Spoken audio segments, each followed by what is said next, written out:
Hi, this is Victor Antonio with another sales training moment. I briefly want to talk about how to close a sale. Now, I've gotten this question via email, and I want to really address it directly to kind of get people to understand why people don't buy and then how to overcome that. Now, I've mentioned before that there's 5 reasons customers won't buy. I call it MOUNT NUT as an acronym. It stands for no money, no time, no need, no urgency, or trust. Let me say that again. No money, no need, no urgency, no trust. Now, when you're talking to a customer, here's a model I want you to have in your head. They're resistant to buying your product. So when you're first talking to them, the resistance is high. They don't want to be sold, right? So there's some resistance there. Our job is to lower the resistance over time, whatever that presentation time is, over time, and somewhere there's this magical line where you cross over that they go, I'll buy. You've convinced me, now's the time to buy.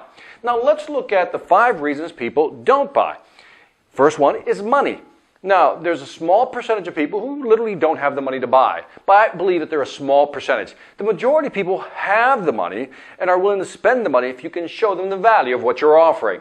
So money isn't really an excuse. It really isn't. Some people say they don't have any time.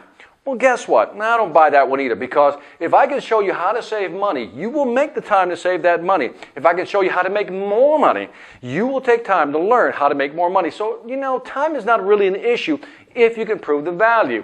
So if money's not the issue, time is not the issue, maybe it's need. Interesting. Some people know they need something. Some people don't. There's something called a trigger event. I've mentioned this in my other video. A trigger event, something happens that you realize you need to do something.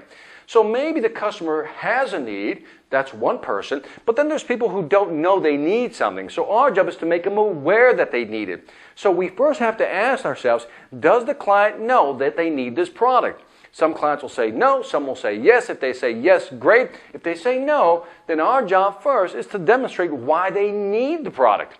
Now, here's the kicker. Just because they need it doesn't mean they'll buy it. So what we have to do is move to the next phase, which now that we know that they need it, now that they know that they need it, is it urgent? We've all been in this situation. I need that, but do I really need to get it now? In other words, is it really that urgent?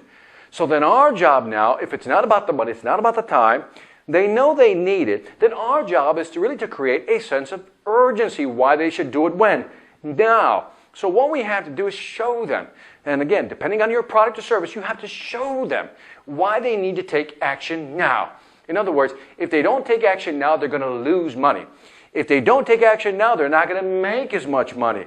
If they don't take action now, they're going to miss out on a great opportunity. You have to learn to position it in such a way that the customer feels this sense of urgency. Now again, in the past and in my other videos, I talk about selling the gain and selling the pain. You can sell the gain, which is the features and benefits, but it's always good also to sell the pain of not making a decision. Okay, so again, we need to create that sense of urgency. Last but not least, you've got them to acknowledge that they need it. You moved them over to a sense of urgency. The last part is, now that I know I need it, it's urgent, I have to take action. The last part is trust. Do I trust you and the product or service you're offering to solve my problem? That can really help me. Can it really help me? So the last part is all about trust. So keep this in mind. I want this to be your little macro sales model. When you're talking to a customer, ask yourself, is it money, time, need, urgency, or trust? So if they don't buy, I want you to kind of start analyzing why they're not buying. Is it really about the money? Is it really about the time? Maybe I didn't create the need first. Or maybe even if I did create the need, maybe my story isn't compelling enough to create that sense of urgency. Or maybe you did create the need. Maybe you showed them and it was urgent.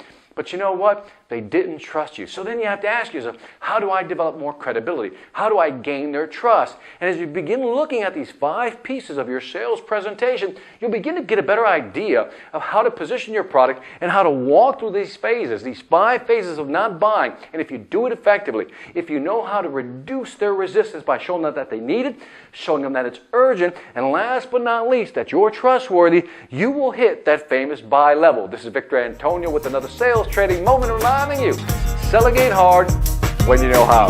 Take care.